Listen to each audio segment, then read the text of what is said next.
안녕하세요. 역사탐구가 홍법 박익순과 함께 떠나는 역사산책 시간입니다. 지난주에는 노론당의 송중길에 관해 역사산책을 해보았는데 오늘은 대동법 시행을 강력히 주장하고 실천에 옮긴 김육에 관한 역사산책을 하기로 하겠습니다. 잠곡 김육은 강릉 참봉 김응우의 아들로 한성부의 마포외가에서 태어났으나 그의 본가는 경기도 가평군 잠곡입니다. 어려서 나고 자란 마을에서 호를 따서 잠곡이라 하였으며 당색으로는 서인이었지만 학통으로는 이황의 학통을 일부 계승하였습니다. 1605년 선조 38년 진사시에 급제 후 성균관 유생으로 공부하다 1623년 인조 반정으로 서인이 집권하자 의금부도사가 됐습니다.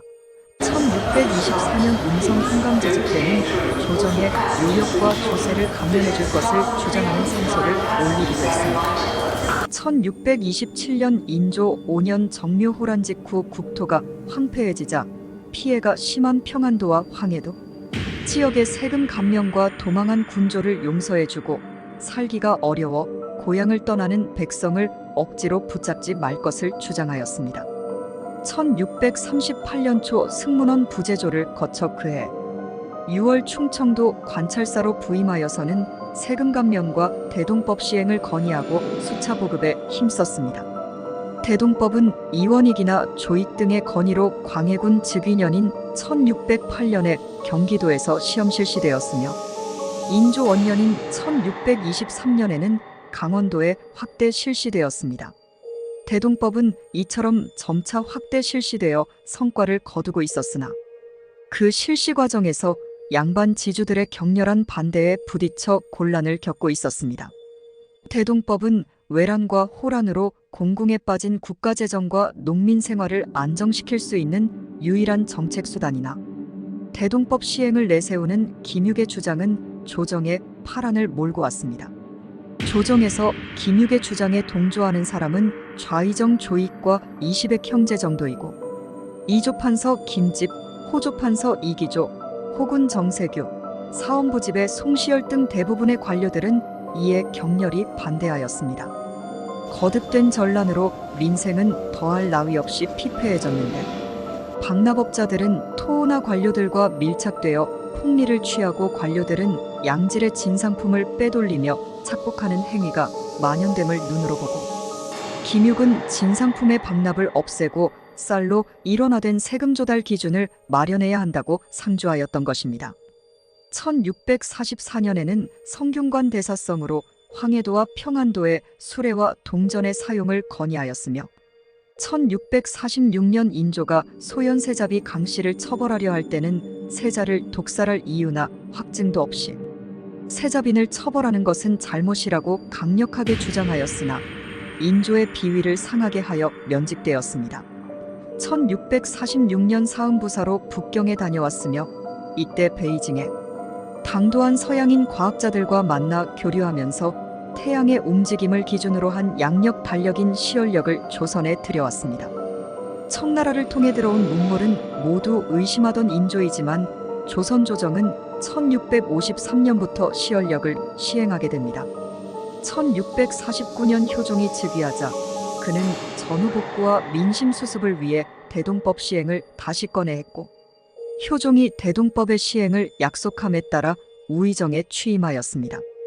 대동법 시행에 자신의 정치 생명을 걸다시피 했던 김육은 반대파로부터 집중적인 공격을 받았습니다.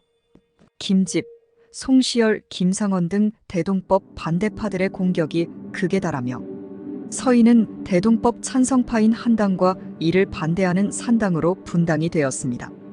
송중길은 김육과 사돈지간이며 같은 서인이지만 대동법에 관해서는 김육과 반대 입장을 고수했습니다.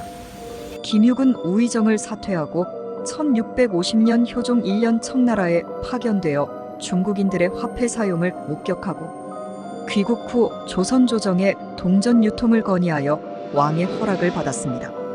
효종과 현종 때는 매년 가뭄, 홍수, 풍해, 지진 등 각종 천재지변이 그 어느 때보다도 자주 발생하여 위축된 백성의 삶을 더욱 옥죄고 있었습니다.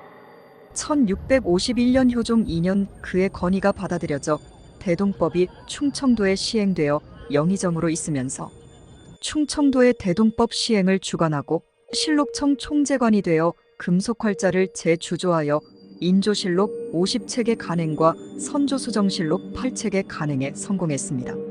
1658년 효종 9년 김육은 서필원을 전라 감사로 추천했고 그의 생전에 충청도에서 대동법이 시행된 후 전라 감사 서필원의 노력으로 대동법은 그의 사후 전라도 각지로 확산되었고 그의 장남 김좌명에 의하여 경상도 황해도에 차례로 대동법이 실시되었습니다. 대동법 시행 이후 유랑민이 줄어들고 약탈과 도적질도 감소했습니다. 그의 경제학은 실학의 선구자인 유영원 등에게 큰 영향을 주었으며 훗날 현종 9년에 병조판서가 된 아들 김좌명이 금속 합금의 기술을 이용해 외란 후 처음으로 구리를 재료로 해서 활자를 만들었고 그의 손자 김석주는 숙종 초년에 구리를 재료로 소활 자체인 항구자를 주조해 많은 서적을 간행하기에 이르렀습니다. 향년 78세로 사망했으며 사후 경기도 양주군 금촐리에 장사 지냈습니다. 그의 아들이자 송중길의 사위인 김우명의 딸 김씨가 세자빈으로 간택되면서 그의 집은 외척가문으로 승승장구했으며 김우명의 일부 후손은 강원도 춘성에 정착하여 소설가 김유정의 선조가 되었습니다. 오늘은 잠곡 김육에 대한 역사 산책을 해봤는데 다음 주에는 서인의 영수 송시열의 친구이자 반대파였던 남인인 윤성거에 관한 역사 산책을 하기로 하고 여기서 마칩니다.